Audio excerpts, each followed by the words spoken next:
Good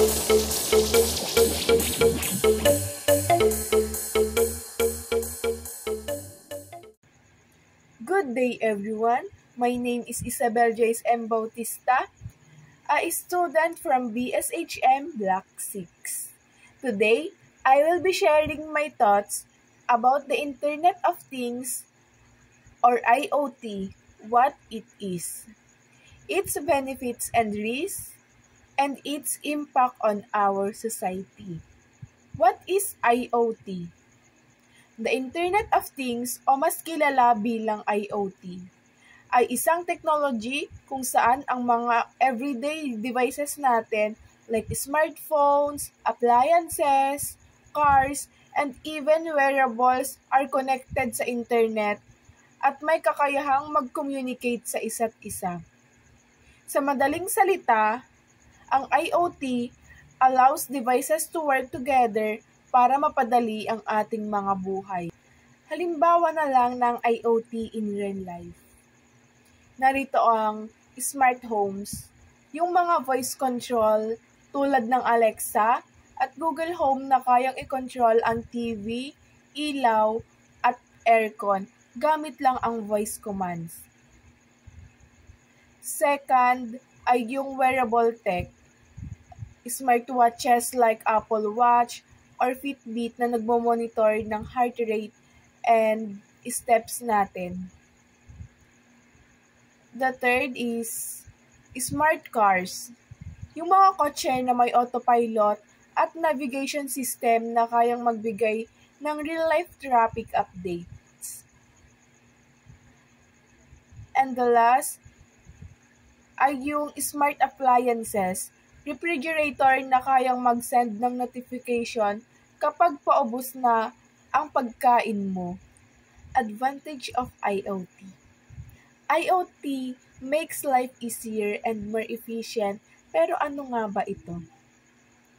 First, convenience and automation.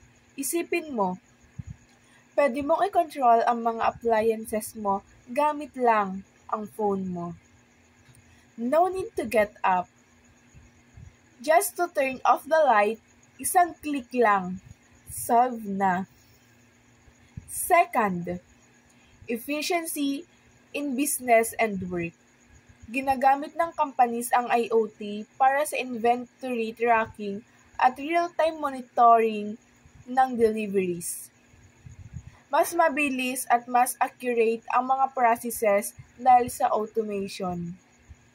Third, health benefits. IoT devices help in monitoring our health.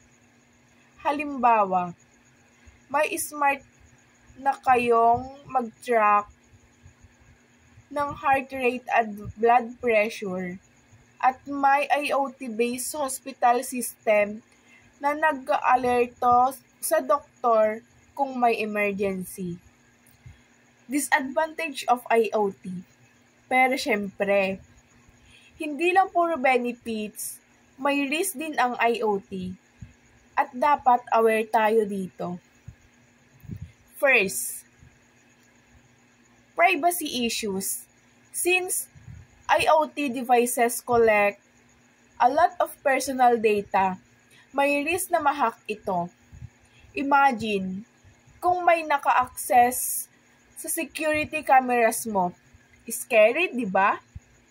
Second, security risk. Kapag hindi secure ang IoT device, pwedeng pasukin ng hackers. Pwede nilang i-control ang smart home systems mo or even steal sensitive information. Third, over-reliance on technology. Dahil sa IoT, naging dependent tayo sa technology. Paano kung may system failure or hacking incident? Paano kung nawalan ng internet? Hindi na tayo sanay gumawa ng manual tasks. For me, IoT is great innovation. Pero kailangan natin itong gamitin ng maingat. Yes, it makes life easier. Pero dapat responsable tayo sa paggamit nito. Ako, personally, gusto ko ang IoT devices like smart chest or health tracking. Pero hindi ako magiging sobrang dependent dito, lalo na sa mga bagay na may security risk. In short, IoT is helpful, but we should always consider the risk and find a way to protect our data and privacy. So, to summarize, IoT is powerful technology that makes our life more convenient, efficient, and connected. Pero may kasama rin itong risk, especially sa privacy at security.